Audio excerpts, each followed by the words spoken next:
dipersembahkan oleh didukung oleh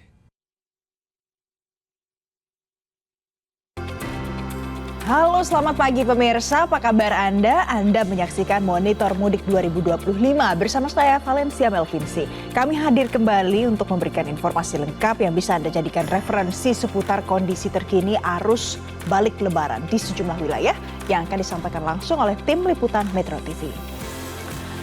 Pemirsa, 3 hari pasca Hari Raya Idul Fitri, sejumlah pemudik masih memadati Bandara Internasional Soekarno-Hatta. Sementara kepadatan arus mudik di Pelabuhan Bakauheni terpantau mulai ramai saat ini.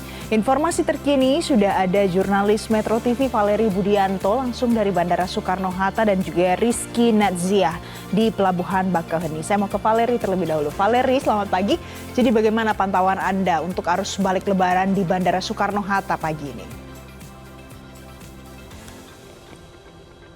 Ya, selamat pagi Valen. Situasi terkini di Bandara Internasional Soekarno-Hatta, tepatnya di Terminal 1, 3 hari pasca Hari Raya Idul Fitri masih cukup ramai. Namun memang kepadatan di Terminal 1 tidak sepadat di puncak arus mudik pada tanggal 27-28 Maret lalu maupun di Hari Raya Idul Fitri tanggal 31 Maret 2025. Hal ini terlihat dari sudah tidak lagi adanya antrian penumpang dari pintu masuk menuju ke counter check-in maupun tidak ada lagi antrian di area boarding atau ruang tunggu sebelum masuk ke dalam pesawat. Berdasarkan data yang kami peroleh dari pihak pengelola Bandara Internasional Soekarno-Hatta, per hari ini secara keseluruhan di Terminal 1, 2, dan juga 3 terdapat 956 penerbangan dengan rincian ada sebanyak 476 penerbangan untuk keberangkatan dan 477 penerbangan untuk kedatangan. Kalau kita lihat dari jumlah penumpangnya atau total pax-nya ada sekitar 72.000 untuk keberangkatan dan 77.000 penumpang hari ini datang atau tiba di Bandara Internasional Soekarno-Hatta. Itu tadi secara keseluruhan, sementara kalau secara khusus di Terminal 1 Bandara Internasional Soekarno-Hatta per hari ini ada sebanyak 38.000 penumpang yang diakomodasi dalam 200 sekian penerbangan yang hari ini mengudara di Bandara Internasional Soekarno-Hatta tepatnya di Terminal 1. Nah, apa yang bisa disimpulkan dari data-data yang didapatkan hari ini? Bahwa data hari ini cukup berbeda dari kemarin, meskipun memang angkanya ini cukup berimbang untuk angka penerbangan berupa kedatangan dan juga keberangkatan, kemudian juga jumlah penumpang kedatangan dan juga yang keberangkatan hari ini. Namun khusus hari ini jumlah data kedatangan ini lebih banyak daripada jumlah orang yang baru berangkat pergi mudik. Tadi disebutkan bahwa untuk total jumlah penumpang yang hari ini berangkat dari Bandara Internasional Soekarno-Hatta ada sebanyak 72.000 sekian penumpang, sementara yang tiba di Jakarta ada sebanyak 77.000 sekian penumpang. Sama halnya juga dengan jumlah penerbangannya serta yang secara khusus di Terminal 1 Bandara Internasional Soekarno-Hatta, ini menandakan bahwa mulai hari ini ternyata sudah banyak masyarakat juga yang memutuskan untuk mulai kembali ke ibu kota, bersiap-siap dan menikmati sisa waktu libur yang tersisa, sisa waktu libur untuk Idul Fitri ini di Jakarta saja. Namun juga kita tidak bisa mengesampingkan fakta bahwa masih ada jumlah penumpang yang baru berangkat di hari ini. Terbukti dari masih banyak 72.000 penumpang yang baru hari ini berangkat. Tadi kami sempat berbincang, sejumlah alasannya adalah karena pertama mereka memang sudah beli tiket dari jauh-jauh hari, baru memutuskan untuk berangkat di hari kedua, hari ketiga, kelantaran ada tugas maupun tidak bisa cuti kerja. Namun ada juga yang beralasan baru berangkat di 3 hari pasca Hari Raya Idul Fitri karena harga tiket pesawat yang jauh lebih murah. Dan oleh karena itu mereka memutuskan untuk tidak lebaran di kampung halaman dan baru pergi lebaran di hari ini menuju ke kampung halaman masing-masing. Nah, ada sejumlah destinasi favorit di Bandara Internasional Soekarno-Hatta domestik untuk ke kampung halaman, yaitu ada di Denpasar, Palembang, Pontianak, Solo, dan juga Yogyakarta. Nah, sejumlah antisipasi tentunya terus disiapkan oleh pengelola Bandara Internasional Soekarno-Hatta meskipun saat ini bukanlah puncak arus mudik, apalagi puncak arus balik. Namun ada 3 antisipasi yang terus disiapkan. Yang pertama adalah penebalan petugas.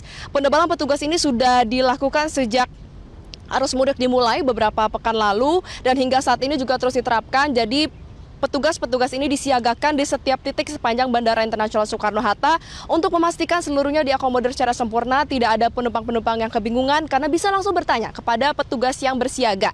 Antisipasi yang kedua adalah seluruh counter check-in yang sampai detik ini masih dibuka secara menyeluruh. Jadi tidak ada counter yang ditutup sehingga meskipun tadi sudah tidak ada lagi adanya antrian, namun untuk mengantisipasi kalau tiba-tiba ada lonjakan penumpang, maka seluruh counter check-in tetap dibuka. Nah, selain counter check-in yang dibuka, counter check-in mandiri bagi penumpang yang tidak ingin check-in di counter dan langsung melakukan check-in secara mandiri juga disiagakan dan juga pastinya selalu diperhatikan sehingga dalam kondisi baik, tidak dalam keadaan rusak atau hang, mengingat ini adalah mesin yang bergerak secara otomatis sehingga bisa membuat penumpang ini nyaman ketika memang melakukan check-in mandiri di mesin-mesin tersebut.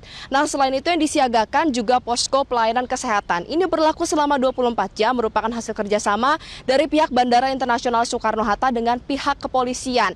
Jadi fungsi utama dari posko pelayanan ini adalah menjadi tempat bertanya bagi masyarakat penumpang yang ingin bepergian maupun tiba di Jakarta di Bandara Internasional Soekarno-Hatta. Apabila memang ada yang bingung terminalnya di mana, bingung harus menuju ke gate berapa, bisa langsung bertanya kepada pihak kepolisian. Kemudian juga ada sejumlah hal yang selama ini terjadi, misalnya ada anak-anak terlepas dari orang tuanya, terpisah dari orang tuanya, mereka bisa langsung bertanya di posko pelayanan karena sudah ada petugas bandara dan juga petugas kepolisian bersiaga selama 24 jam penuh.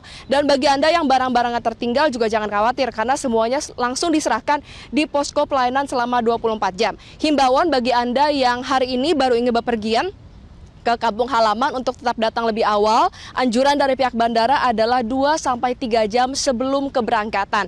Sementara demikian Valen, kita akan sama-sama nantikan bagaimana puncak arus balik yang diestimasikan nanti di tanggal 6 April 2025 dan juga bagaimana pergerakan pemudik sejauh ini hingga arus balik mendatang. Valen.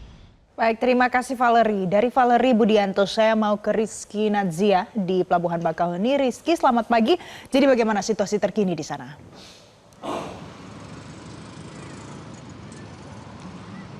Ya, baik Valen dan juga pemirsa, betul sekali. Saat ini saya sedang berada di Pelabuhan Bakauheni, di mana untuk saat ini pantauan arus balik di Pelabuhan Bakauheni sendiri saat ini terpantau masih lengang. Memang belum ada antrean kendaraan dari kendaraan roda 4 yang memang mengantri yang signifikan yang bisa membuat kemacetan atau kepadatan di Pelabuhan Bakauheni ini. Dan memang tadi kalau misalkan kita pantau dari pukul 7.00 waktu Indonesia Barat hingga saat ini pukul 9:51 waktu Indonesia Barat, memang tadi sudah ada beberapa kapal feri yang ada di belakang saya ini yang telah menepi dan juga menyeberang dari tadi pagi yang akan menyeberangkan para pemudik yang memang hendak ingin balik ke Pulau Jawa. Dan memang kalau misalkan kita lihat data terkini pada H+3 atau tanggal 3 April 2025, terpantau memang ada kenaikan jumlah kapal yang dioperasikan. Yang sebelumnya itu kemarin dioperasikan hanya sekitar 29 unit, saat ini justru dioperasikan sekitar 34 unit. Dan ada 75 unit lagi yang disiagakan oleh pihak ASDP untuk mengantisipasi adanya lonjakan arus balik oleh pemudik pada tanggal 3 April, yaitu hari ini hingga 7 April 2025. Dengan hari ini realisasi penumpang yang diberangkatkan dari dari Pelabuhan Bakauheni ke Pelabuhan Merak ini turun sekitar 13%. Dari 66.713 penumpang menjadi 57.801 penumpang di tahun ini. Dan untuk kendaraan roda 2 ini juga turun sekitar 3% dari 6.170 unit yang diseberangkan menjadi 5.976 unit. Dan kendaraan roda 4 juga sama, turun sekitar 19% dari 10.005 menjadi 8.122 unit yang diberangkatkan. Dan untuk total bus dan juga truk ini juga sama mengalami penurunan, yang mana untuk total bus mengalami penurunan 7% jika dibandingkan tahun lalu, ya di mana tahun ini hanya sekitar 257 unit dari 277 unit di tahun lalu.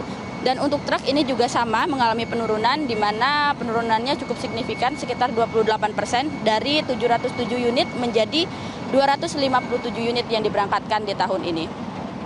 Dan untuk hari ini pihak ASDP juga telah memberikan diskon tarif penyeberangan bagi para pemudik yang memang hendak ingin balik dari Pelabuhan Bakauheni menuju Pelabuhan Merak. Yang mana diskonnya ini cukup lumayan, sekitar 36% diberikan dari ASDP, yang mana ini bisa digunakan pada tanggal 3 April hingga 7 April 2025. Dan nantinya juga ada 3 pelabuhan aktif di Bakauheni ini yang akan diaktifkan untuk arus mudik, yang mana 3 pelabuhan utamanya yaitu di Pelabuhan Bakaheni, kemudian Pelabuhan Bandar Bakaujaya, dan juga Pelabuhan Wika Beton yang nantinya akan menjadi alternatif jika adanya lonjakan pemudik di Pelabuhan Bakaheni ini. Dan untuk informasi lainnya, kita akan mendengarkan informasi laporan dari rekan saya, yaitu Minanti Rohanta dari rest area kilometer 86. Silakan Minanti Rohanta untuk laporannya.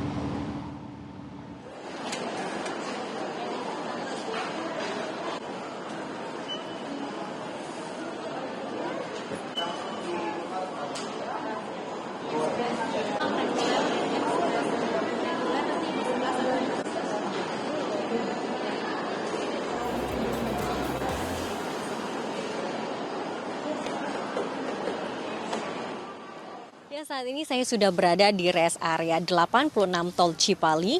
Jadi rest area ini menjadi tempat peristirahatan nih bagi pemudik ke arah Jawa Tengah dan juga ke Jawa Timur. Dan untuk saat ini masih banyak ya pemudik yang membawa barang bawaan yang banyak di atas dan beristirahat di rest area 86. Saya pun akan coba tanya-tanya dengan Bapak. Permisi Bapak, izin saya mau tanya-tanya ya Pak ya. Izin boleh di bawah Bapak supaya enak kita ngobrolnya Bapak. Bapak namanya siapa? Sama Bapak Tony Bapak Tony ini kan barangnya banyak nih Pak. Mau kemana emang Pak mudiknya Pak? ke Bombong Bumen, Ngomong ke Bumen. Asalnya dari mana nih Pak tadi berangkatnya? dari Tangerang.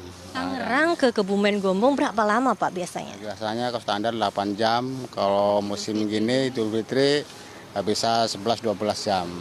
Lumayan panjang dan bisa sampai tengah malam mungkin nanti ya Pak ya? Bisa. Nah Bapak ini kan karena barang bawaannya banyak, Bapak bawa asupan apa nih Pak untuk di jalan sampai nanti tengah malam di Bawa Kebumen? Keripik apa itu Pak? Pisang. Keripik pisang. Iya. Oke baik, selain keripik Bapak bawa apa lagi nih kira-kira Pak? Bawa permen. Permen apa? Super Juper. Boleh dilihatkan Pak? Ini. Kenapa Bapak bawa permen super zuper? Karena ini rasanya sangat asam, menghilangkan ngantuk. Oke, karena juga perjalanannya malam ya Pak? Iya, perjalanannya sangat lama, jadi kita bawa permen Super Juper ini. Oke, karena Bapak bawa permen Super Super, ada bantuan untuk mudik dari Super Super, meleknya jreng, langsung on lagi bersama dengan Metro TV. Terima Diterima kasih. ya Pak. terima kasih. Baik, Ya. hati-hati di jalan, selamat sampai ke Bumen ya Pak. Amin. Baik, terima kasih. Demikian informasi yang dapat kami sampaikan. Jadi, pemudik nih yang masih mau mengarah ke Jawa Tengah ataupun Jawa Timur, atau sebaliknya nih dari Jawa ke arah Jakarta, walaupun sama-sama Pulau Jawa ya, tapi pemudik bisa nih beristirahat di rest area 86, baik di 86A ataupun 86B. Demikian informasi yang dapat kami sampaikan. Itu tadi pemirsa informasi terkini untuk Anda dari rekan-rekan jurnalis Metro TV di lapangan. Semoga informasi yang kami hadirkan tadi bermanfaat dan bisa menjadi referensi bagi Anda untuk menentukan waktu mudik dan juga jalur balik yang aman agar selamat sampai tujuan. Saksikan Monitor Mudik 2025 di Metro TV. Balik Lebaran aman hingga tujuan.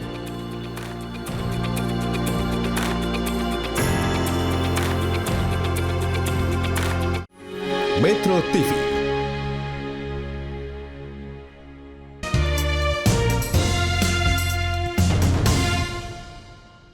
Dipersembahkan oleh,